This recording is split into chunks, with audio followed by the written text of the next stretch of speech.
Nakakadiri ang kasinungalingan. Habang nakikipagpalitan ng matatamis na sumpaan si Gael, sa babaeng sumira ng buhay ko, dala ko ang mga pilat ng apoy na pilit nilang ibinaon. Mas kailangan ako ni Rhea. Maiintindihan mo rin, sabi niya noon, habang iniiwan akong nasusunog. Ngayon babalik ako hindi para magmakaawa, kundi para sunugin ang huwad nilang paraiso.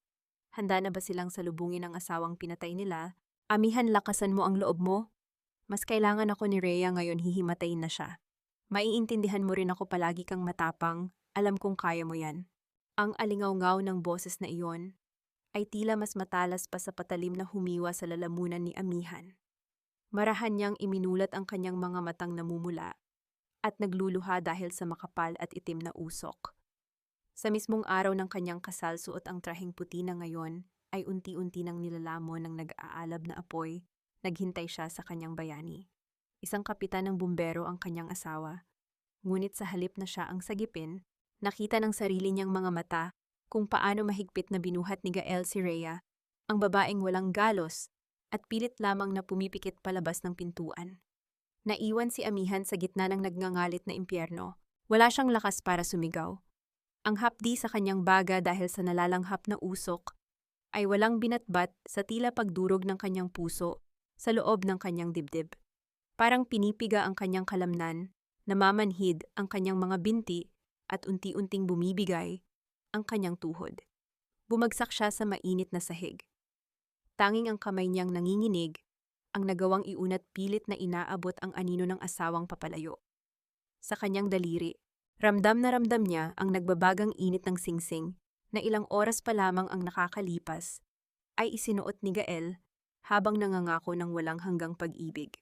Isang kasinungalingan. Pinili nitong iligtas ang kahinaan ng iba kaysa sa buhay ng sariling asawa dahil lamang sa paniniwalang kaya niyang mabuhay mag-isa. Bago pa man tuluyang lamunin ng apoy ang laylayan ng kanyang damit, isang marahas na puwersa ang nagwasak sa natitirang bahagi ng pintuan. Hindi ito si Gael, isang lalaking nakasuot ng uniforme, ang mabilis na lumusob sa gitna ng apoy. Ibinagsak nito ang isang basang makapal na tela sa katawan ni Amihan, balot na balot upang protektahan siya sa mga nagliliparang baga. Ramdam niya ang magaspang, ngunit maingat na mga bisig ni Baste, ang hepe ng seguridad ng resort. Nang buhatin siya nito nang walang pag-aalinlangan, lumabo ang paligid. Ang sumunod na naramdaman na lamang ni Amihan ay ang pagyanig ng sasakyan at ang nagkukumahog na boses ng mga paramedic. Sa loob ng ambulansya, pilit na ginigising ng malamig na hangin ang kanyang ulirat, ngunit tila bumibigay na ang kanyang katawan. Naramdaman niya ang malamig na oxygen mask na idiniin sa kanyang mukha, kasabay ng paulit-ulit na pagdiin sa kanyang dibdib. Sa gitna ng kaguluhan, pinilit igalaw ni Amihan ang kanyang mga daliring puno ng uling. Pinilit niyang hubarin ang singsing na nag-iwan ng mapulang paso sa kanyang balat, ngunit wala na siyang natitirang lakas. Unti-unting pumikit ang kanyang mga mata kasabay ng pagtigil ng patak ng kanyang luha. Isang mahaba at walang patid na tunog mula sa makina ang bumalot sa buong sasakyan, hudyat na huminto na sa pagtibok ang kanyang puso. Kasabay ng pagpikit ng kanyang mga mata ay ang pagbaba ng boses ng doktor na nagdeklara ng oras ng kanyang pagpanaw. Sa huling saglit ng kanyang kamalayan, isang katanungan ang umaling-aungaw sa kanyang naghihingalong isipan. Kung ang pagiging matapang ba ang naging dahilan upang iwanan siya sa kamatayan, kailangan ba niyang mamatay muna bago matutong maging makasarili? Sa labas ng emergency room, tahimik na naghihintay si Baste. Sa kabila ng malamig na temperatura ng pasilyo, rinig niya ang mabibigat na yabag at nagkukumahog na kilos ng mga doktor sa loob. Makalipas ang ilang minutong pag-agaw buhay, nagawang ibalik ng mga propesyonal ang tibok ng puso ni Amihan, ngunit nanatili itong nakapikit at patuloy na nakikipaglaban kay kamatayan. Bago pa man makahinga ng maluwag si Baste, dumating si Doña Carmen. Walang ni isang patak ng luha sa mga mata ng ginang. Walang bahid ng pag-aalala sa kanyang mukha, at ang kanyang pampaganda ay nanatiling perpekto na tila ba dumalo lamang siya sa isang ordinaryong pagtitipon. Nang marinig ng matanda mula sa awang ng pinto na nasa malalim na koma ang kanyang manugang, isang malamig at mapanuyang ngiti ang sumilay sa kanyang mga labi. Hinarang ni Doña Carmen ang attending physician sa isang madilim na bahagi ng pasilyo. May inilabas siyang isang makapal na sobrang kulay kayumanggi mula sa kanyang mamahaling bag at sa pilitang ipinasok iyon sa bulsa ng doktor. Let us be practical, doctor. Alam ko ang lumalaking utang mo sa ospital na ito. Pabulong ngunit mariin na sabi ng ginang tila nag-uutos sa isang alipin. I-declare mo na patay na si Amihan. Gawin mo ang lahat ng peking papeles ngayon din. Hindi pwedeng magkaroon ng baldado at pabigat na asawa ang anak ko. Masisira ang political career ni Gael kung aalagaan niya habang buhay ang isang sunog na pasyente. Hindi nila alam sa kabilang pasilyo ay nakatayo si Tita Flora ang nag-iisang kamag-anak ni Amihan at isang retiradong head nurse ng nasabing ospital. Nanginginig ang kanyang mga tuhod at namumutla ang kanyang mga labi sa narinig na kasamaan ng ina ni Gael. Walang sinayang na oras ang matanda nilapitan niya agad si Baste na nooy nakamasid mula sa di kalayuan. Sa kaunting salita, nagkaintindihan ang dalawa na kailangan nilang itakas ang dalaga. Ginamit ni Tita Flora ang kanyang mga lumang koneksyon upang ilipat ang walang malay na si Amihan sa isang lumang stretcher patungo sa sirkulasyon ng mga medical waste, isang daan kung saan walang nakakabit na mga kamera. Habang inililipat nila ang pasyente, napansin ni Baste ang nangangatal na katawan ni Amihan na tila nanlalamig laban sa manipis at malamig na higaan. Walang pag-aalinlangan niyang hinubad ang kanyang makapal na jacket ng uniforme bilang gwardya at maingat itong inilatag sa ibabaw ng dalaga, tinatakpan ang mga nakapangingilabot na lapnos sa balat nito upang bigyan ito ng dangal at init na ipinagkait ng sarili nitong pamilya.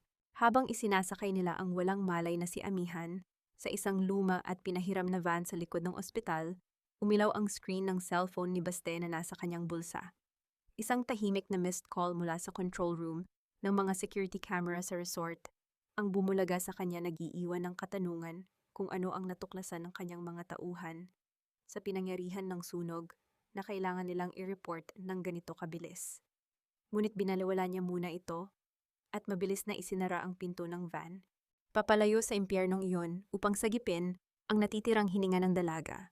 Samantala sa loob ng ospital, dumating si Gael na humihingal puno ng pawis at amoy usok pa ang suot na uniforme. Nang makita siya ni Doña Carmen, biglang nagbago ang anyo ng ginang. Humagulgol ito ng pagkalakas-lakas sabay abot ng isang malinis at formal na death certificate sa kanyang anak. Wala na siya, Gael, ginawa na ng mga doktor ang lahat, pero hindi na kinaya ng asawa mo, madramang pahayag ng kanyang ina habang pilit na pinupunasan ang mga peking luha. Bumagsak ang mga tuhod ni Gael sa malamig na sahig ng pasilyo. Niyakap niya ang peking papel habang humihikbi. Nang walang katapusan, tila binabayo ng pagsisisi ang kanyang dibdib dahil sa huling desisyong ginawa niya. Ngunit sa di kalayuan sa pinakamadilim na sulok ng pasilyo, kung saan hindi umaabot ang liwanag, nakatayo si Rhea. Pinagmamasdan niya ang pag-iyak ng lalaking pinakamamahal niya habang isang dahan-dahan at malademonyong ngiti ang gumuhit sa kanyang mga labi. Isang ngiting punong-puno ng tagumpay na tila susundan si Amihan hanggang sa kanyang mga panaginip. Tila libu-libong karayom ang sabay-sabay na tumutusok sa balat ni Amihan nang muling magising ang kanyang kamalayan. Ang amoy ng malakas na gamot at antiseptic ang unang sumalubong sa kanyang pang-amoy. Pilit niyang iminulat ang kanyang mga mata at ang unang tumambad sa kanyang paningin ay ang puting kisame ng isang hindi pamilyar at maliit na kwarto sa isang pribadong klinika sa Cebu. Ang bawat paghugot niya ng hininga ay sinasabayan ng mahapding kirot mula sa kanyang dibdib patungo sa kanyang lalamunan. Pilit niyang inigalaw ang kanyang mga braso, ngunit mabibigat na bendahe ang nakapulupot mula sa kanyang balikat hanggang sa kanyang mga kamay. Naramdaman ni Tita Flora ang paggalaw ng pasyente, kaya mabilis itong lumapit sa gilid ng kama. Sa kabila ng panginginig ng boses ng matanda, matapang nitong isinalaysay ang lahat ng katotohanang natuklasan niya sa labas ng emergency room sa Manila. Ikinuwento nito kung paano binayaran ni Doña Carmen ang doktor upang ideklarang patay na siya. Ngunit umiling nang umiling si Amihan, hirap man siyang igalaw ang kanyang leeg dahil sa sakit. Tila ayaw tanggapin ng kanyang sistema ang mga salitang binibitawan ng kanyang tiyahin. Hindi totoo yan, tita. Hindi ako pababayaan ni Gael. Kailangan ko siyang makausap, garalgal na pakiusap ng dalaga, puno ng pag-asa, na isa lamang itong napakasamang panaginip na gawa ng kanyang kalituhan. Inilapit ni Tita Flora ang isang lumang cellphone na binili gamit ang hindi rehistradong numero. Nanginginig ang mga nakabendang daliri ni Amihan nang pindutin niya ang numero ng kanyang asawa memoryado hanggang sa huling digit. Nagring ng ilang ulit bago may sumagot sa kabilang linya. Ngunit ang boses na umalingaw-ngaw mula sa speaker ay tila isang malakas na sampal na gumising sa kanyang ilusyon. "Hello, sino to?" tanong ng pamilyar na boses ng babae mula sa kabilang linya. "Hon, may tumatawag ba kagaling sa opisina mo?" Malambing, ngunit malinaw na dugtong ng boses ni Rhea.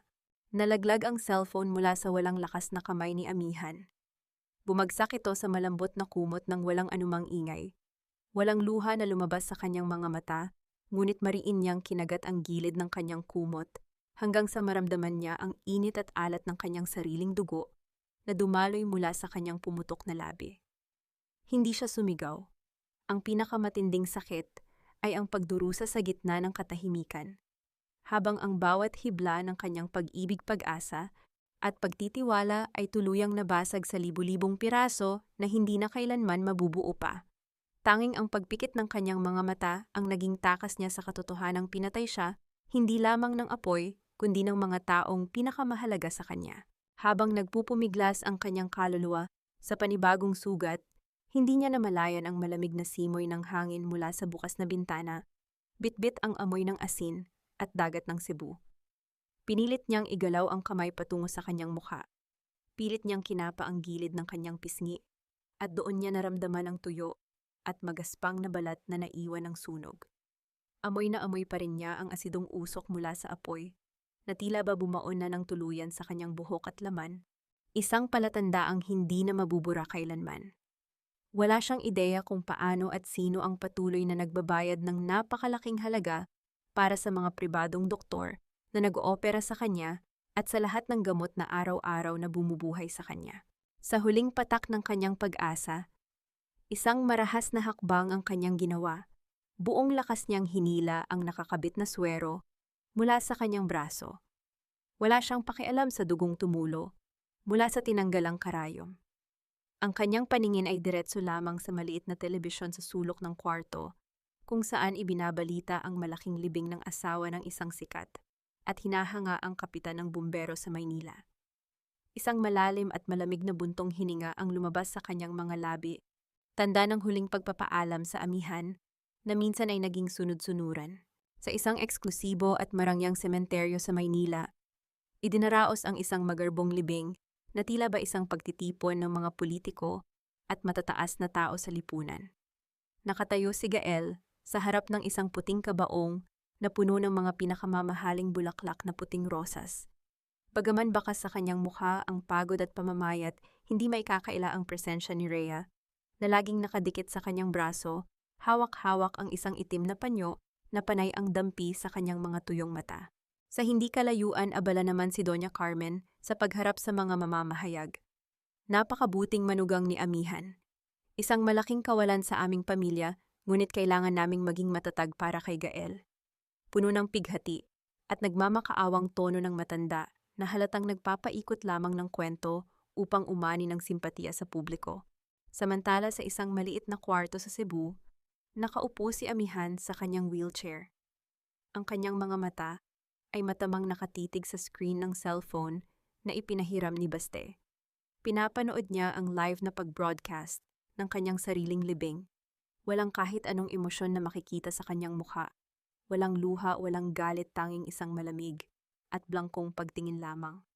Habang nakatutok ang camera kay Gael, nakita ni Amihan kung paano bahagyang ibinaba ni Rhea ang kanyang mukha at bumulong sa tainga ng kanyang asawa. "Nandito lang ako para sa'yo, Gael. Hindi kita iiwan." Tulad niya, ang malinaw na paggalaw ng mga labi ni Rhea na bagaman walang boses ay sapat na upang sumaksak muli sa dibdib ni Amihan. Mariing pinindot ni Amihan ang screen upang patayin ang video. Tumingala siya at sinalubong ang tahimik na tingin ni Baste na nooy nakatayo lamang sa gilid ng pinto. Wala nang natitirang kahinaan sa mga mata ni Amihan. Ibinuka niya ang kanyang mga labi na nooy puno pa ng maliliit na sugat. "Tulungan mo akong mabuhay, Baste. Gusto kong makita silang masunog sa sarili nilang mga kasinungalingan." Hindi ito isang pagmamakaawa kundi isang sumpa ng isang kaluluwang nabuhay mula sa abo. Walang binitawang salita ng pag-asa, o awa si Baste. Sa halip tahimik siyang naglakad, patungo sa maliit na lamesa, kumuha ng isang basong may maligamgam na tubig, at maingat na inilagay iyon sa namamanhid at nakabendang mga kamay ni Amihan. Isang marahan at formal na pagtango lamang ang ibinalik ng lalaki, isang tahimik na kasunduan na handa siyang maging sandata ng dalaga hanggang sa dulo. Sa kabilang dako sa mismong opisina ni Gael, sa himpilan ng pamatay-sunog sa Maynila, isang hindi pamilyar na courier ang nag-iwan ng isang maliit at itim na kahon sa ibabaw ng kanyang lamesa. Walang nakapangalan kung kanino galing, tanging ang pangalan lamang ni Gael ang nakaukit sa labas ng kahon. Kung ano man ang nilalaman ng padalang iyon, nanatiling nakatago at naghihintay na buksan. Hawak ang isang matalim na gunting sa kanyang mga nanginginig, ngunit determinadong mga kamay, sinimulang putulin ni Amihan ang kanyang mahaba at alon-along buhok. Ang buhok na minsan ay paboritong haplusin at halikan ni Gael. Isa-isang bumagsak ang mga itim at sunog na hibla ng buhok sa puting sahig ng klinika, sumasabay sa mabagal na pagkawala ng kanyang nakaraan. Bawat hibla na napuputol ay katumbas ng bawat patak ng pag-ibig na tuluyan na niyang kinalimutan. Tila bumilis ang ikot ng mundo, ang mga natitirang hibla ng buhok sa sahig ay mistulang nag-anyong mga pahina ng kalendaryong mabilis na nalaglag, naghuhudyat ng mga buwang dumaan na puno ng sakit, paghilom at paghihigante. 6 na buwan ang mabilis na lumipas mula nang lisanin ni Amihan ang Manila. Sa loob ng panahong iyon, araw-araw siyang sumasailalim sa matinding pisikal na rehabilitasyon sa Cebu. Bawat hakbang at bawat pag-unat ng kanyang mga braso ay sinusundan ng matinding hapdi at panginginig ng laman. Isang umaga, habang pilit niyang inihahakbang ang kanyang paa sa parallel bars ng clinic, biglang nanghina ang kanyang mga tuhod. Bumagsak siya sa malamig na sahig. Ang kanyang mga tuhod ay muling nasugatan at ang kanyang pag-asa ay tila unti-unting nauupos kasabay ng bawat patak ng kanyang pawis. Hirap siyang bumangon at nang magtagumpay siyang makatayo, hindi sinasadyang napatingin siya sa malaking salamin na nasa gilid ng kwarto. Nakita niya ang isang malaki at nakausling pilat na sumasakop mula sa kanyang kaliwang balikat, pababa sa kanyang likod. Ang dating kinis ng kanyang balat na ipinagmamalaki niya ay napalitan ng mga kulay rosas at kayumangging bakas ng apoy. Nanlaki ang kanyang mga mata, habang mabilis na napuno ng luha ang mga ito. Sa sobrang galit at pandidiri sa sariling anyo, inikot niya ang kanyang palad upang basagin ang salamin, nais burahin ang pangit na imaheng nakikita niya. Bago pa man tumama ang kanyang kamay sa salamin, isang malakas at matibay na kamay ang maagap na pumigil sa kanya. Hindi siya binitawan ni Baste, ngunit hindi rin nito hinigpitan ang pagkakahawak upang hindi siya masaktan. Sa halip na magsalita ng mga gasgas na salita ng pag-asa at awa, marahan at maingat na idinampi ni Baste ang magaspang ngunit mainit niyang palad sa nanginginig na balikat ni Amihan. Ang pilat ay patunay na lumaban ka, hindi ng pagkatalo, pa. Mahinahong sabi ni Baste habang direktang nakatingin sa mga mata ni Amihan, tila ipinapaalala sa kanya na ang halaga niya ay hindi nasusukat sa kinis ng kanyang balat, kundi sa tatag ng kanyang kaluluwa. Nang gabing iyon, matapos ang nakakapagod na araw, hindi kinaya ni Amihan na pigilan ang bigat sa kanyang dibdib. Sumandal siya sa balikat ni Baste na nakaupo sa tabi ng sofa, at sa unang pagkakataon, mula nang malaman niya ang kataksilan ni Gael, humagulgol siya ng buong laya. Wala siyang inintinding pride o hiya, ibinuhos niya ang lahat ng sakit, ang pagkawala ng kanyang pamilya, ang pagkawasak ng kanyang mga pangarap. Hindi nag-alok si Baste ng anumang panyo o matatamis na salita. Tahimik lamang niyang ipinatong ang kanyang kamay sa likod ni Amihan, tinatapik ito ng marahan at paulit-ulit na nagbibigay ng walang kapantay na pakiramdam ng proteksyon at kapanatagan, isang kaligtasang hindi kailanman na iparamdam sa kanya ng taong nangakong aalagaan siya habang buhay. Tuluyang nakatulog si Amihan sa balikat ni Baste dahil sa labis na pagod sa pag-iyak. Maingat siyang inihiga ng lalaki sa sofa, pinunasan ng ilang natirang luha sa kanyang pisngi at mabilis na kumuha ng malambot na kumot upang idantay sa kanyang nanglalamig na katawan. Bago lumayo, bahagyang dumampi ang dulo ng mga daliri ni Baste sa mukha ni Amihan upang iusod ang ilang hibla ng buhok na nakaharang sa kanyang mukha. Ang kanyang mga mata ay nag-uumapaw sa matinding paghanga at paggalang sa babaeng patuloy na lumalaban kahit na pinatay na ng paulit-ulit. Sa kabilang banda tahimik na binuksan ni Baste ang kanyang laptop na nakapatong sa maliit na lamesa malapit sa bintana. May isang pamilyar na notification na umilaw mula sa kanyang email. Galing ito sa isang hindi kilalang sender na nagpakilalang dating tauhan sa control room ng hotel sa Manila. Pagkabukas niya ng mensahe agad na nagbago ang timpla ng kanyang mukha. Tila nag-alab ang kanyang mga mata habang binabasa ang nilalaman nito. Lumingon siya ng bahagya kay amihan na mahimbing nang natutulog at bumulong sa hangin. Hindi aksidente ang nangyari sa'yo, amihan. Ang mga letrang hindi aksidente ay tila nag-iwan ng mahabang alingawngaw sa tahimik na silid, kasabay ng pamilyar na pag-ugong at pag-ikot ng lumang gulong ng video player na sinimulang i-play sa screen. Kinabukasan habang tahimik na kumakain ng almusal si amihan, inilapit ni Baste ang kanyang laptop at pinaikot ito paharap sa dalaga. Hindi na siya nagpaligoy-ligoy pa. Binili ko ang video na ito mula sa isang dating empleyado ng resort. Panoorin mo, mariing utos ng lalaki. Ang screen ay nagpapakita ng isang madilim at bahagyang malabong kuha mula sa CCTV ng pasilyo malapit sa bridal dressing room. Ipinako ni amihan ang kanyang paningin sa monitor. Nakita niya ang isang figura ng babae na mabilis na naglalakad palapit sa electrical box ng kwarto. Mas lumiwanag ang kuha ng humarap ang babae at walang duda iyon ay si Rhea. Walang bakas ng takot o pag-aalinlangan sa kanyang mga kilos nang kumuha siya ng isang maliit na bote ng tila gasolina mula sa kanyang bag at dahan-dahang ibinuhos ito sa mga kable. Pagkatapos mag-itsa ng isang maliit na mitsa, umatras si Rhea, naghintay ng ilang segundo hanggang sa mag-umpisang umusok at sadyang inilock ang pinto mula sa labas bago umupo sa sahig at nagkunwaring nawala ng malay dahil sa usok. Ang pagkaunawa sa nangyari ay tila isang malamig na tubig na ibinuhos sa nagiinit na ulo ni amihan. Ang inakala niyang trahedya ay isang planadong pagpatay. Hindi lamang inaagaw ni Rhea si Gael, kundi sinadya niyang sunugin si amihan upang tuluyang alisin sa landas niya. At ang patuloy na pagtatakip ni Doña Carmen sa investigasyon ay patunay ng pakikipagsabuatan ng matanda upang iligtas ang reputasyon ni Gael sa kapahamakan.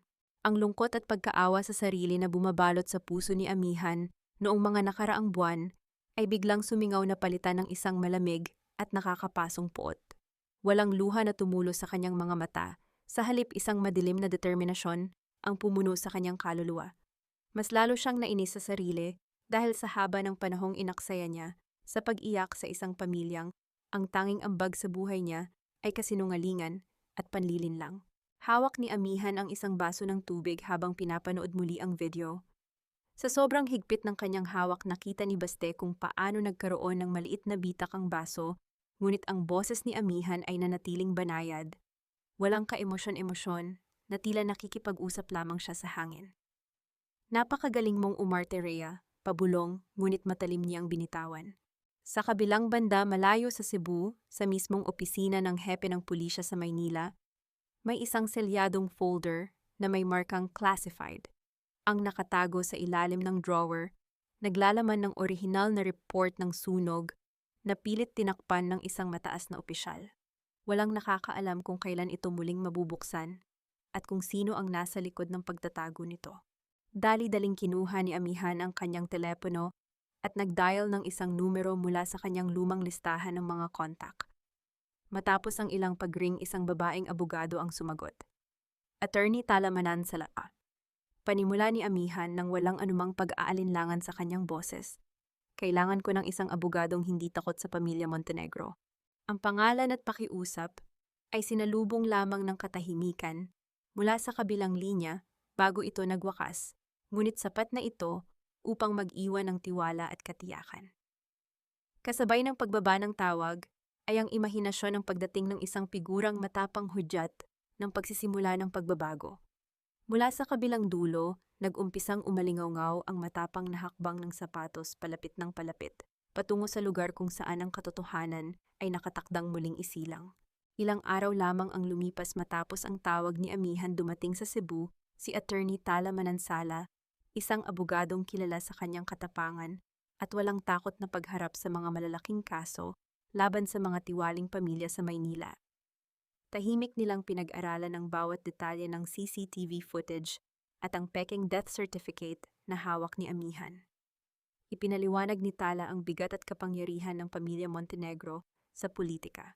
Binalaan niya ang dalaga na hindi sapat ang batas lamang upang pabagsakin si Doña Carmen, kailangan nilang sirain ang reputasyon nito sa harap ng lipunan kung saan ito kumukuha ng lakas. Nakatitig si Amihan sa mga papeles, ngunit ang kanyang isip ay naglalayag patungo sa isa pang pagkakataon na wasakin sila ng tuluyan. Hindi niya nais ng isang ordinaryong kaso sa korte. Gusto niya ng isang pagsabog na wawasak sa lahat ng pinaghirapang itago ng kanyang dating pamilya. Tila nakipagkuntsaba ang tadhana dahil sa araw ding iyon lumabas ang balita sa isang kilalang pahayagan sa Maynila. Ipinapahayag nito ang nalalapit na malaking piging para sa engagement ni Gael at Rhea na gaganapin mismong sa araw ng unang anibersaryo ng pagkamatay ni Amihan. Isang marahas na kabastusan at sukdulan ng kawalang hiyaan. Tila bumalik sa gunita ni Amihan ang isang alala ng sabihin sa kanya ni Doña Carmen, ang mapangmaliit na pahayag, habang inilalapag ang kanyang kape sa lamesa. Huwag kang maging pabigat sa anak ko. Isa ka lang hamak na pangit na itik na pilit sumusunod sa isang sisne. Ang mga salitang iyon na dati nagdulot ng labis na hiya at panliliit ay ngayon ay nagsilbing gasolina sa kanyang nag-aalab na determinasyon. Wala nang espasyo para sa pag-iyak. Oras na upang ipakita kung sino ang tunay na reyna. Sa tulong ni Tita Flora at Baste, nagsimula ang pagbabago. Ibinigay nila ang lahat ng natitirang pera upang bumili ng isang mamahaling damit. Nang araw ng pag-alis lumabas si Amihan mula sa kanyang kwarto, suot ang isang napakagandang pulang bestida, ang kulay ng apoy, na minsan ay sumunog sa kanya. Ang disenyo nito ay maingat na nagtatago sa mga pilat sa kanyang balikat, habang ang kanyang mukha ay inayos ng manipis na makeup upang palitawin ang kanyang natural na ganda na matagal nang ibinao ng kalungkutan. Pagharap niya sa salamin, hindi na niya nakita ang isang asawang martyr, kundi isang babaeng handang kunin ang katarungang ipinagkait sa kanya. Nang makita ni Baste si Amihan na bumaba mula sa hagdan, hindi niya naiwasang mapatigil sa kanyang ginagawa. Bahagya siyang tumikim at pilit na ibinaling ang kanyang tingin sa labas ng bintana, pilit itinatago ang pamumula ng kanyang mga tainga, ngunit hindi niya napigilan ang kanyang labi na bumigkas ng isang maikling paghanga. Bagay sa'yo, pabulong ngunit malinaw na sinabi ni Baste, isang simpleng papuri na nagbigay ng panibagong lakas at kumpiyansa kay Amihan. Sa isang malayo at marangyang hotel sa Maynila, walang kamalay-malay ang pamilya Montenegro na isang gintong imbitasyon, ang lihim na ipinadala sa mismong pangalan ni A. Vergara, isang pangalan na inakala nilang ibinaon na nila ng tuluyan sa ilalim ng lupa. Mabilis na nilikom ni Amihan ang lahat ng ebidensya at iniipit ang isang maliit na USB drive sa loob ng kanyang magarang pitaka. Matatag siyang tumingin kay Baste. Oras na para umuwi, Baste. May pupuntahan tayong party. Isang malinaw na deklarasyon ng digmaan mula sa babaeng nagbalik mula sa abo. Tila tumigil ang pag-ikot ng hangin sa Cebu, pinalitan ng marangyang alingaw-ngaw ng mga kaganapan sa Maynila. Isang mahinang tunog ng mga babasaging baso ang nagpapahiwatig ng kasiyahang magaganap sa isang lugar na puno ng kasinungalingan nag-aabang sa pinakamalaking unos na babagsak sa kanilang pinto. Ang bulwagan ng marangyang hotel sa Maynila ay punong-puno ng liwanag mula sa mga naglalakihang kristal na ilawan sa kisame. Mababango at mamahaling pabango ang humahalo sa amoy ng mga sariwang bulaklak na nakakalat sa bawat sulok ng silid. Sa gitna ng karamihan nakatayo si Rhea, suot ang isang mamahaling bestidang ginto na halos kumikinang sa ilalim ng mga ilaw. Panay ang kumpas ng kanyang kamay upang ipagmalaki ang dambuhalang brilyanteng singsing na nakasuot sa kanyang daliri. Napakabait talaga ng Diyos sa amin ni Gael. Matapos ang lahat ng pagsubok at trahedya, binigyan niya kami ng pagkakataong magsimula muli. Nakangiting pahayag ni Rhea sa mga nakapaligid na bisita, tila ba isa siyang banal na biktima na ngayon lamang nakatikim ng hustisya sa mundo. Sa kabilang dako ng bulwagan, abala si Doña Carmen sa pakikipagtawanan sa mga asawa ng matataas na opisyal ng pamahalaan. Hawak ang isang baso ng mamahaling alak, walang pakundangan niyang minaliit ang alaala ng pumanaw na manugang sa harap ng lahat. Salamat sa Diyos at natauhan si Gael. Alam niyo naman si Amihan ay mabuting bata, ngunit hindi talaga nababagay sa antas ng pamilya namin. Isang malaking malas. Ngayong kasama na niya si Rhea, mas malaki ang pagkakataon ng aking anak na umangat sa kanyang karera sa politika. Nararapat lamang na ang isang kapitan ay magkaroon ng asawang may pinag-aralan at mataas na katayuan sa lipunan. Mayabang na wika ng matanda, habang ang kanyang mga mata ay naniningkit sa kasakiman at labis na ambisyon. Samantala sa loob ng silid-bihisan, nakatayo si Gael sa harap ng malaking salamin. Inayos niya ang kanyang necktie, ngunit biglang huminto ang kanyang mga kamay sa gitna ng hangin. Tila bumalik ang kanyang alaala sa araw ng kanyang unang kasal kay Amihan, kung saan ang malalamig, ngunit banayad na kamay ng kanyang dating asawa ang maingat na nag-aayos ng kanyang kasuotan, sinasabayan ng isang tapat at mapagmahal na ngiti. Isang matinding kawalan ang biglang sumakop sa kanyang dibdib. Sa hindi malamang dahilan, dinala ni Gael ang kanyang hinlalaki sa kanyang nanginginig na daliri. Doon naramdaman niya ang malamig na ukit kung saan nakalagay ang kanyang lumang singsing sa kasal, isang bakanting marka sa kanyang balat na tila ba isang multo ng nakaraan na hindi niya kailanman maiwan. Bumukas ang pinto at pumasok si Rhea. Agad nitong napansin ang kawalan ng diwa sa mga mata ni Gael. Mabilis na nagbago ang mukha ng babae, naging malungkot at nagsimulang mangilid ang mga luha sa kanyang mga mata. Gael, iniisip mo na naman ba siya? Bakit mo ba ako patuloy na pinarurusahan ng alaala niya? Isinakripisyo ko ang lahat para sa'yo. Halos mamatay ako sa sunog na yon para lang makasama ka. Pabulong ngunit may panunumbat na wika ni Rhea. Gamit ang kanyang karaniwang estilo ng manipulasyon upang pukawin ang konsensya ng lalaki. Dahil sa matinding utang na loob at takot na masaktan ang babaeng sa tingin niya, ay mahina pilit na ngumiti si Gael at hinawakan ang kamay nito upang humingi ng paumanhin. Nagsimula ang huling bahagi ng pagtitipon. Nagkatawanan at nagpalakpakan ang mga tao habang nagtatama ang mga baso ng alak, ipinagdiriwang ang huwad na kaligayahan ng dalawang nagtaksil. Ngunit sa likod ng malaking entablado ang dambuhalang LED screen na dapat ay magpapakita ng kanilang mga larawan ay biglang nag-glitch. Isang pulang babala na may nakasulat na loading. Ang paulit-ulit na kumukurap sa madilim na background. Nagkukumahog na ang mga technician sa likod ng entablado, ngunit hindi nila maibalik ang control sa kanilang system na tila ba may ibang tao na may hawak ng kanilang connection. Umakyat ang tagapagdaloy ng programa sa entablado at masiglang nagsalita sa mikropono na umalingaw-ngaw sa buong bulwagan. At ngayon mga kaibigan, ating salubungin ang mga bida ng ating gabi, ang ating magiging bago at masayang mag-asawa. Bago pa man matapos ng lalaki ang kanyang sasabihin, ang malalaking pintuan sa dulo ng bulwagan ay sabay na bumukas ng marahas. Isang malakas na hampas ng hangin ang pumasok sa silid, nagpatahimik sa lahat ng naroon, habang ang bawat mata ay dahan-dahang lumingon patungo sa labas ng pintuan, naghihintay kung sino ang maglalakas loob na sumira sa gabi ng pamilya Montenegro. Sa pagbuka ng naglalakihang pintuan, isang mahabang katahimikan ang bumalot sa buong bulwagan. Ang ingay ng mga tawanan at tunog ng mga baso ay biglang naputol na tila ba hinati ng isang matalim na gunting. Mula sa labas ng pinto, dahan-dahang pumasok ang isang figura ng babae na nakasuot ng isang napakagandang pulang bestida. Ang bawat hakbang ng kanyang pulang sapatos ay may kasamang kakaibang bigat at awtoridad na tila ba siya ang nagmamay-ari ng bawat sulok ng silid na iyon. Sa kanyang tabi nakalakad ng may matayog na tindig si Baste, suot ang isang itim na suit na lalong nagpadama ng kanyang pagiging protector. Nang dumaan ang pulang bestida sa ilalim ng maliwanag na ilaw, tuluyang nakilala ng mga tao ang kanyang mukha. Ang kristal na baso sa hawak ni Gael ay madulas na nalaglag sa sahig, nagkadurog-durog ang mga piraso nito na kumalat sa paanan ng mga bisita, nang walang anumang paunang babala. Napakapit si Rhea sa braso ni Gael habang ang kanyang mukha ay nawalan ng kulay, naging kasing puti ng isang malamig na bangkay.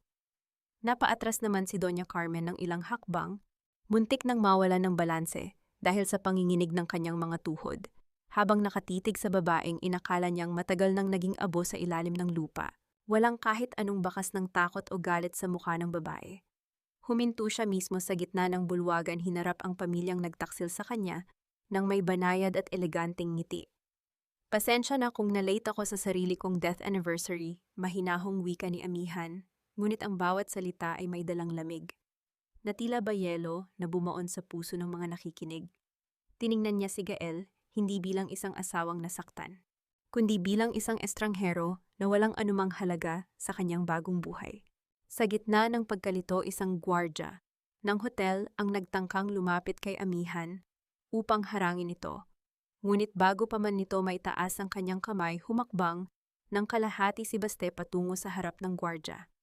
Ang matayog nitong tindig, ang madilim at matalim na tingin ng kanyang mga mata, at ang awtoridad na nagmumula sa kanyang presensya ay sapat na upang mapaurong ang gwardya nang walang kahit anong pisikal na pakikipag-away. Nanatiling ligtas ang espasyo sa paligid ni Amihan, protektado ng isang pader na hindi kayang tibagin ng sinuman. Sa pinakasulok ng bulwagan nakatayo ang hepe ng pulisya ng Maynila. Hawak nito ang isang selyadong folder habang matamang nakatitig kay Amihan. Walang bakas ng gulat sa kanyang mukha, sa halip ay isang tahimik na pagtango ang ibinigay niya sa dalaga na tila ba may isang lihim na kasunduan na naghihintay lamang ng tamang hudyat upang mag-umpisa. Matapos ang ilang sandali ng pagkabigla, muling nag-alab ang galit sa dibdib ni Doña Carmen. Hindi niya papayagang masira ang pinaghirapan niyang reputasyon sa harap ng matataas na tao. Humakbang siya nang mabilis patungo kay Amihan, habang ang kanyang mukha ay pulang-pula sa galit.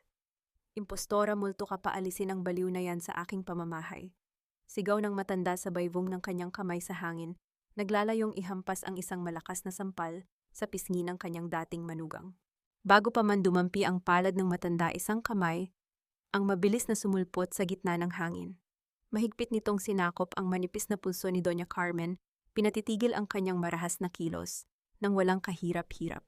Ang kamay na humuli sa pulso ni Doña Carmen ay walang iba kundi ang sariling kamay ni Amihan.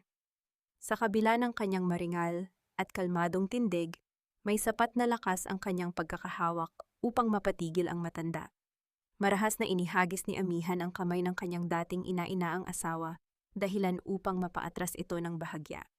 Si Baste na nakatayo sa kanyang likod na parang isang matibay na kuta ay hindi gumawa ng anumang marahas na galaw, ngunit ang kanyang presensya ay sapat na upang walang sino man sa mga naroon ang magtangkang lumapit. "Huwag mo akong hawakan, Doña Carmen. Wala ka ng karapatang dumampi sa balat ko." Malamig na wika ni Amihan, na bawat pantig ay tila yelo, na humihiwa sa katahimikan ng bulwagan. Mula sa kanyang mamahaling pulang pitaka, kumuha si Amihan ng isang tila formal na papel. Walang pag-aalinlangan niyang inihagis ito sa mismong mukha ni Doña Carmen. Ang mga puting papel ay lumipad sa hangin bago tuluyang bumagsak sa sahig sa tapat ng mga mamahaling sapatos ng matanda. "Ito ba ang gusto mo, isang manugang na patay para sa politika ng anak mo? O baka naman para sa milyon-milyong ari-arian ng pamilya ni Rhea na gagamitin niyo para sa inyong kampanya?" "I put out that," tanong ni Amihan, habang ang kanyang boses ay umaalingaw-ngaw sa buong bulwagan, nagdudulot ng bulong-bulungan sa mga respetadong bisitang naroon. Nanginig ang buong katawan ni Gael. Humakbang siya palapit kay Amihan, ang kanyang mga mata ay puno ng pagkalito, pagsisisi, at hindi mapaniniwala ang katotohanan. Amihan, buhay ka. Patawarin mo ako. Nalinlang ako. Akala ko." Akmang hahawakan ni Gael ang braso ng kanyang asawa upang humingi ng tawad. Ngunit mabilis na umatras si Amihan, iniigta ng bawat daliri ng lalaki na tila ba isang nakamamatay na lason ang maaaring dumapo sa kanya. Kumuha si Amihan ng isang mamahaling seda na panyo mula sa kanyang bulsa.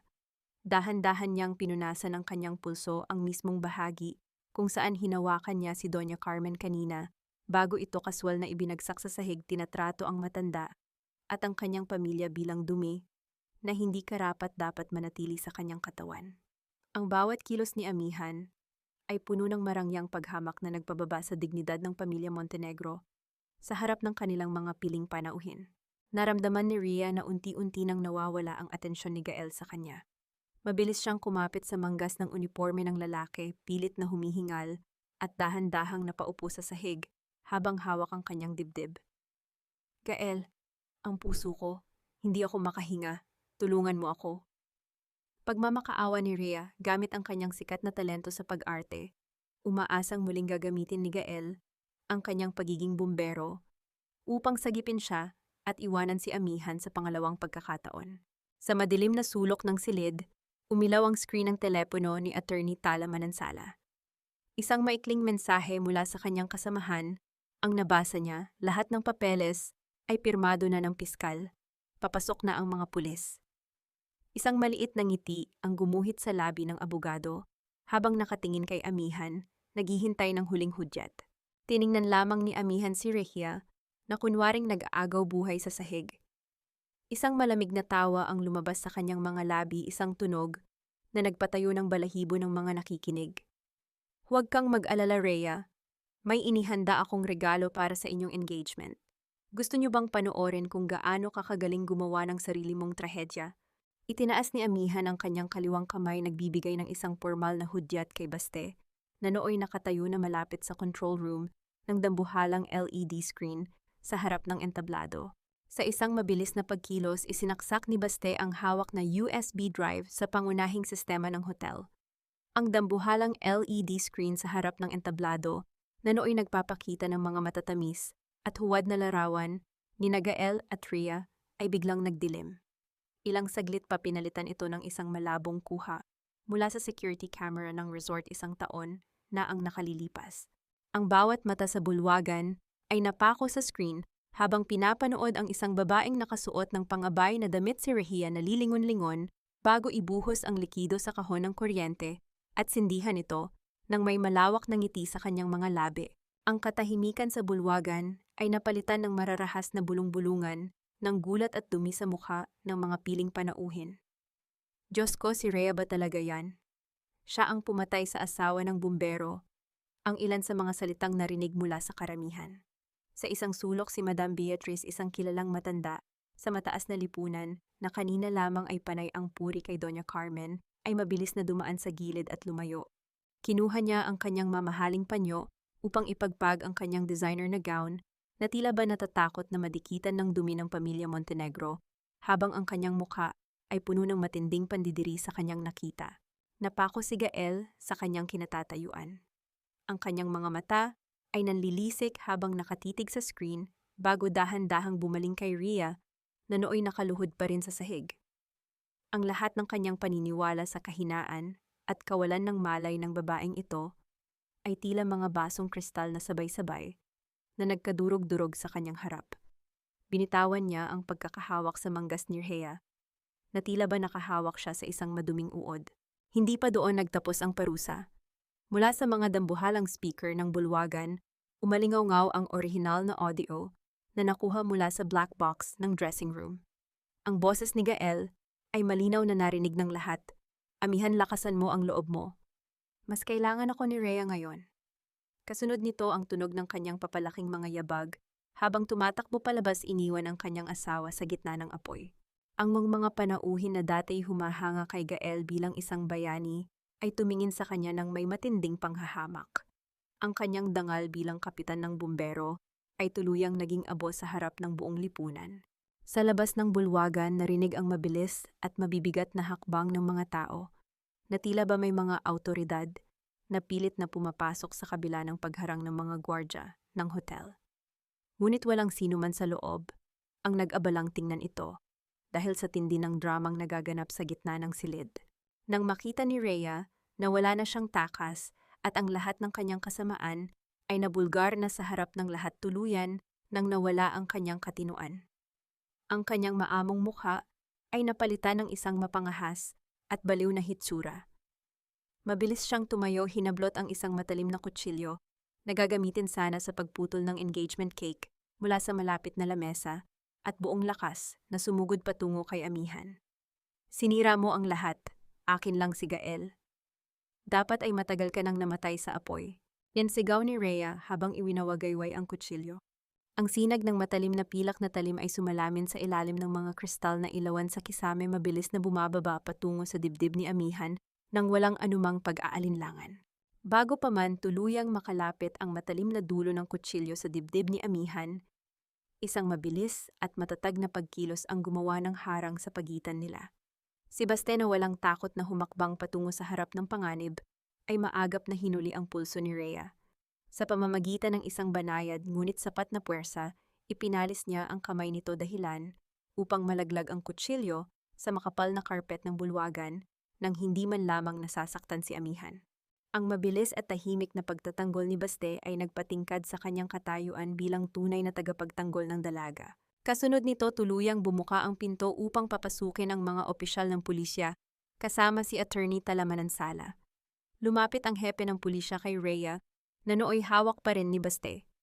Rhea Salcedo, ikaw ay arestado sa kasong arson at attempted murder. Maring pahayag ng opisyal habang inilalagay ang mga bakal na CCTV sa kanyang mga kamay. Lumapit naman ang isa pang opisyal kay Doña Carmen upang iabot ang isang formal na subpoena at warrant para sa kasong falsification of public documents at pakikipagsabwatan sa pagtatago ng buhay na tao. Nagsimulang magwala si Rhea. Ginalaw ang kanyang katawan upang makakawala habang ang kanyang mga mata ay nanlilisik sa galit. Gael, tulungan mo ako, ginawa ko lang ang lahat ng ito para sa atin, para magkasama tayo. Sigaw ni Rhea na bawat salita ay puno ng pagkabaliw. Ngunit si Gael ay dahan-dahang umatras, iniwasan ang bawat tingin ng babae nang may matinding pandidiri at pagsisisi. Samantala tuluyang nanghina si Doña Carmen at napaluhod sa sahig, pilit na humahawak sa mga laylayan ng damit ng kanyang mga kaibigang politiko upang humingi ng tulong. Ngunit isa-isang tumalikod ang mga ito, iniiwasan ang anumang koneksyon sa nadungisang pangalan ng pamilya Montenegro. Hinaltak ng mga pulis si Rhea palabas ng bulwagan habang ang kanyang mga huling tingin ay puno ng puot at kawalan ng katinuan.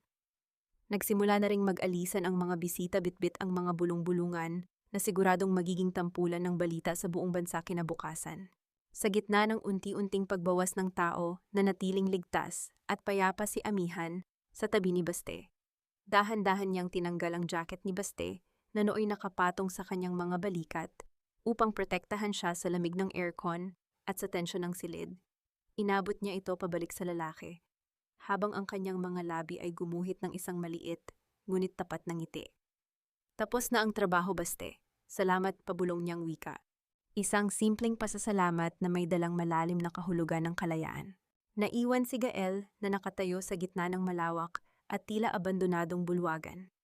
Ang kanyang mga mata ay nakatitig sa kawalan, tila ba isang buhay na patay na walang direksyon ang kanyang kaluluwa. Gusto niyang magsalita, gusto niyang lumapit kay Amihan, ngunit ang kanyang buong katawan ay nanatiling paralisado sa ilalim ng bigat ng kanyang sariling mga kasalanan. Dahan-dahang ibinaba ni Gael ang kanyang katawan hanggang sa maramdaman niya ang lapat ng kanyang mga tuhod sa malamig na sahig na puno ng mga piraso ng basag na kristal. Ang bawat pagdiin ng kanyang tuhod sa mga matutulis na piraso ay lumikha ng tunog ng pagkadurog, ngunit ang pisikal na sakit ay walang-wala kumpara sa unti-unting pagkamatay ng kanyang puso habang pinapanood ang babaeng minsan niyang pinabayaan na ngayon ay tuluyan nang malayo sa kanyang maabot. Sa gitna ng halos bakanting bulwagan, ang tanging maririnig ay ang mabibigat na paghinga ni Gael habang ang kanyang mga tuhod ay nanatiling nakabaon sa mga piraso ng basag na kristal. Humagulgol ang lalaki, isang tunog ng pagsisisi na tila ba nanggagaling sa kailaliman ng kanyang lalamunan. Buong kapangahasan niyang iniunat ang kanyang mga kamay upang hawakan ang laylayan ng pulang bestida ni Amihan. Pilit na kumakapit dito na tila ba ito ang kanyang huling lifeline sa gitna ng malalim na dagat. Amihan, patawarin mo ako. Nagmakaawa ako sa mga doktor. Akala ko talaga ay wala ka na. Niloko ako ni Rhea, nalinlang ako ng sarili kong ina. Pero ikaw lang ang mahal ko. Amihan, bumalik ka na sa akin, magsisimula tayong muli. Ang sunod-sunod na pagsusumamo ni Gael, bawat salita, ay puno ng pag-asang maibabalik pa ang kahapon. Nanatiling tuwid ang tayo ni Amihan. Hindi niya itinulak ang lalaki, ngunit hindi rin siya gumalaw upang aliwin ito. Tiningnan niya ang kanyang dating asawa nang may halong lungkot, ngunit hindi lungkot para sa kanilang relasyon, kundi lungkot para sa taong nasa harap niya, na hanggang ngayon ay hindi pa rin kayang tanggapin ang sariling kasalanan. Nung iniwan mo ako sa gitna ng apoy, Gael, hindi si Rhea ang pinili mo. Hindi rin ang tungkulin mo bilang bumbero ang inisip mo. Ang mahinahong simula ni Amihan, ang kanyang boses ay walang panginginig. Pinili mo ang sarili mo. Pinili mong maging bayani sa harap ng ibang tao sa pamamagitan ng pagliligtas sa babaeng mahina dahil natatakot kang mabigatan sa isang asawang matapang Doon pa lang pinatay mo na ako. Mula sa kanyang pitaka kinuha ni Amihan ang isang tupi-tuping papel. Ito ang opisyal na kasunduan para sa annulment at ang mga dokumentong nagpapatunay na ang kanilang kasal ay wala ng bisa sa ilalim ng batas dahil sa kanyang kamatayan at sa panlolokong naganap. Walang pasubali niyang binitawan ang mga papel sa harap ng mukha ni Gael. Ang mga puting pahina ay dahan-dahang nalaglag, sumasabay sa hangin bago tuluyang dumapo sa sahig na basa ng alak at luha. Tapos na tayo, Gael. Hindi lang ang kasal natin ang natapos, kundi pati ang babaeng handang mamatay para lang sa atensyon mo. Tila nawalan ng bait si Gael. Sa sobrang desperasyon, mabilis siyang tumayo at nagtangkang sunggaban si Amihan upang yakapin ito ng mahigpit. Hindi kita pakakawalan, bulyaw niya. Ngunit bago pa man dumampi ang kanyang mga braso sa dalaga, humarang si Baste sa gitna. Ang matitigas na bisig ni Baste ay nagsilbing pader na naglayo kay Gael kay Amihan. Ngunit itinaas ni Amihan ang kanyang kamay, isang senyas para kay Baste, na hayaan siyang harapin ang lalaki. Humakbang si Amihan patalikod malayo sa anumang pagtatangka ni Gael. Huwag mo na akong hawakan muli. Sa bawat oras na naiisip ko ang mga kamay mo, nararamdaman ko ang pagkapaso ng balat ko. Ang presensya mo ay mas masakit pa kaysa sa apoy na iniwan mo sa akin. Isang mahalagang bagay ang hinugot ni Amihan mula sa kanyang leeg, ang isang gintong pendant na may hugis ng puso, ang mismong regalo ni Gael noong gabi ng kanilang engagement. Sa halip na ibalik ito sa kamay ng lalaki, dahan-dahang inihulog ni Amihan ang kwintas sa loob ng isang baso ng pulang alak na naiwan sa lamesa. Pinanood nila kung paano lumubog ang ginto sa madilim na likido, tila ba isang pag-ibig na tuluyang nalunod sa sarili nitong dugo at pait. Ang tunog ng pagbagsak ng metal sa ilalim ng baso ay nagsilbing formal na pagwawakas sa lahat ng kanilang pinagsamahan. Tumalikod na si Amihan at nagsimulang maglakad palayo sa madilim at tila gumuguho ng bulwagan. Ramdam niya ang bawat hakbang na nagpapagaan sa kanyang dibdib, ang bawat segundong lumilipas ay isang hakbang patungo sa kanyang tunay na kalayaan. Ngunit bago siya makalabas sa malaking pinto, ang boses ni Gael ay umalingaw-ngaw sa buong silid puno ng puot at kawalan ng pag-asa. Wala ka nang babalikan. Amihan, sinira mo ang pamilyang ito. Wala ka nang matitirhan. Wala ka nang pamilya. Mamamatay kang mag-isa sa Cebu. Ang biying mga salitang iyon ay tila isang huling pagtatangka na hilahin si Amihan, pabalik sa kadiliman, isang pananakot na naglalayong basagin ang kanyang bagong tatag na pagkatao. Ngunit ang katanungan kung saan nga ba siya patungo ay nanatiling nakabitin sa hangin, naghihintay ng kasagutan sa labas ng pinto kung saan naghihintay ang liwanag ng gabi. Hindi lumingon si Amihan. Nanatiling diretso ang kanyang tingin sa malaking pintuan na nagsisilbing lagusan patungo sa labas. Ang boses ni Gael na puno ng pait at pananakot ay tila isang mahinang ihip na lamang ng hangin na hindi kayang tuminag sa kanyang pagkakatayo. Ang sarili ko, ang pamilya ko ngayon, Gael. Ang mahinahon, ngunit matatag niyang sagot sapat na upang umalingaw-ngaw sa bawat sulok ng tahimik na bulwagan. At natutunan ko na hindi ko na kailangan ng isang lalaking hindi marunong magsalba sa taong pinakamahalaga sa kanya. Ang pamilyang sinasabi mo ay matagal mo nang sinunog kasama ng konsensya mo. Sa bawat hakbang ni Amihan, palabas ng hotel kasabay ni Baste, na nananatili sa kanyang tabi, nararamdaman niya ang unti-unting pagkawala ng bigat sa kanyang dibdib. Nang tuluyan na silang makalabas sa lobby, sinalubong sila ng malamig at sariwang hangin ng gabi sa Manila. Wala na ang amoy ng usok, wala na ang amoy ng luma at maduming nakaraan. Ang tanging nalalanghap niya ngayon ay ang malinis na simoy ng gabi na tila ba humihilom sa bawat sugat sa kanyang baga. Ang mga ilaw ng lungsod ay nagmistulang mga bituin na gumagabay sa kanyang bawat tapak. Huminto sila sa harap ng isang nakaparadang sasakyan sa ilalim ng isang maliwanag na posteng ilaw. Tumingin si Baste kay Amihan, ang kanyang mga mata ay puno ng hindi maipaliwanag na emosyon, paghanga, pag-aalala, at isang uri ng pagmamahal na hindi kailanman nang hihingi ng kapalit. Saan tayo ngayon, Pag? Tanong ni Baste, ang kanyang boses ay malalim at banayad, tila ba nag-aalok ng isang mundong puno ng kapayapaan. Isang matamis at totoong ngiti. Ang gumuhit sa mga labi ni Amihan, ang unang ngiti na nagmula sa kailaliman ng kanyang puso sa loob ng mahabang panahon. Tumingin siya sa malayo sa direksyon, kung nasaan ang dagat at ang kalayaang naghihintay sa kanya. Sa lugar kung saan walang apoy baste, sa lugar kung saan ang bawat sugat ay hindi ikinahihiya. Doon sa tabi mo kunam, tugon ni Amihan habang ang kanyang mga mata ay nagniningning sa ilalim ng dilaw na ilaw ng poste. Hindi na nag-atubili pa si Baste. Maingat niyang kinuha ang kamay ni Amihan. Sa halip na hawakan lamang ito nang mahigpit ginamit niya ang kanyang ibudaliri upang dahan-dahan at paulit-ulit na haplusin ang mubuhan ng kamay ni Amihan doon sa bahaging mayroong maliit at mamatamatang pilat mula sa sunog. Ang init ng balat ni Baste at ang marahang paghaplos na iyon ay tila ba isang gamot na tuluyang nagpatahimik sa lahat ng takot ni Amihan. Doon niya naramdaman ang tunay na kahulugan ng pagiging priority, ang pagpapahalaga sa bawat bahagi ng kanyang pagkatao, kasama na ang kanyang mga sugat. Sumakay sila sa sasakyan at dahan-dahang lumayo sa Marangyang Hotel na nooy unti-unti nang nagdidilim ang mga ilaw. Sa loob ng sasakyan, ang tanging maririnig ay ang banayad na pag-ugong ng makina at ang payapang paghinga ng 2 taong natagpuan ang isa't isa sa gitna ng unos. Iniwan nila sa likuran ang isang gumuguhong imperyo ng kasinungalingan, ang mga gintong pangarap na naging abo, at ang isang lalaking hanggang ngayon ay sumisigaw pa rin sa gitna ng sarili niyang kadiliman. Habang binabaybay nila ang kalsada patungo sa paliparan, tumanaw si Amihan sa bintana. Ang anino ng kanilang sasakyan sa ilalim ng mga ilaw ng kalsada ay tila ba 2 figurang naglalakad nang magkasabay, hindi na natatakot sa anumang banta ng bukas. Sa dulo ng kalsada, ang bukang liwayway ay unti-unti nang sumisilip, naghuhudyat na ang mahabang gabi ng kanyang pagdurusa ay tuluyan nang natapos. 3 taon ang mabilis na lumipas mula nang gumuho ang huwad na paraiso ng pamilya Montenegro.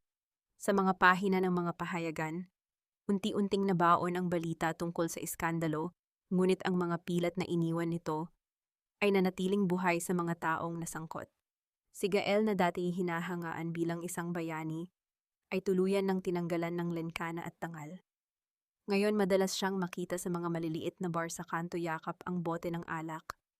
Habang kinakausap ang hangin, pilit na tinatawag ang pangalan ng asawang siya mismo ang nagtaboy sa kamatayan.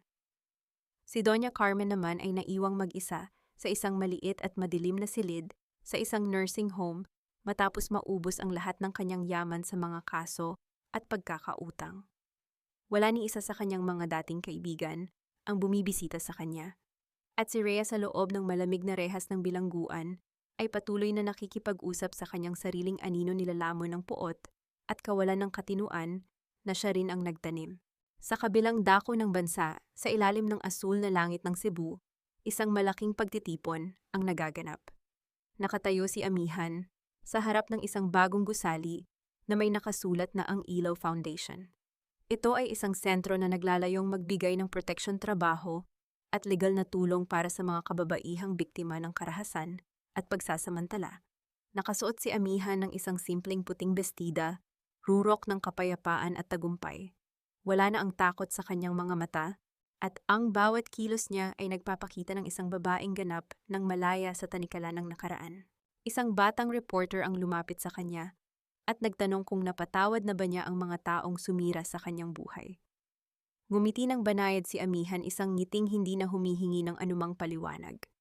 Hindi ko nakalimutan ang sakit dahil ang mga pilat na ito ay bahagi na ng aking pagkatao. Tugon niya habang ang boses ay kalmado at puno ng karunungan. Ngunit pinatawad ko na ang aking sarili sa pagiging marupok noon.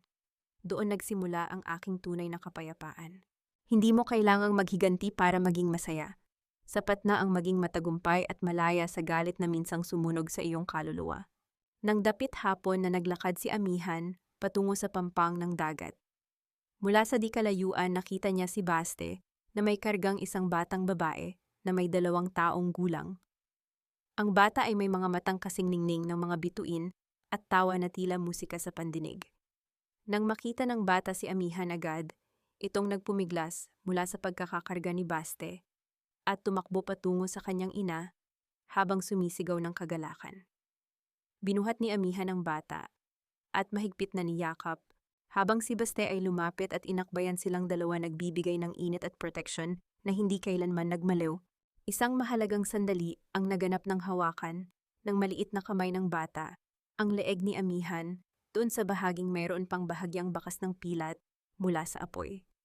Sa halip na matakot hinaplos ng bata ang pilat at hinalikan ito ng buong lambing na tila ba ito ang pinakamagandang disenyo sa balat ng kanyang ina, tumingin si Amihan kay Baste at doon niya naintindihan ang lahat. Ang himala ay hindi ang muling pagkabuhay mula sa apoy, kundi ang pagkakaroon ng lakas na iwanan ang isang maling pag-ibig upang yakapin ang isang buhay na puno ng katotohanan at tunay na kalinga. Ang araw ay dahan-dahang lumubog sa abot-tanaw nag-iiwan ng kulay kahel at gintong liwanag sa malawak na dagat. Sa huling sandali ng kwentong ito, ang tatlong figura ay nanatiling nakatayo sa dalampasigan, magkakahawak kamay habang sinasalubong ang bawat alon ng buhay. Ang apoy na minsan ay sumunog sa buhay ni Amihan ay naging abo na lamang at mula sa abong iyon, isang mas matatag, mas matapang at mas maligayang babae ang sumibol, isang babaeng natutong mahalin ang sarili bago ang iba.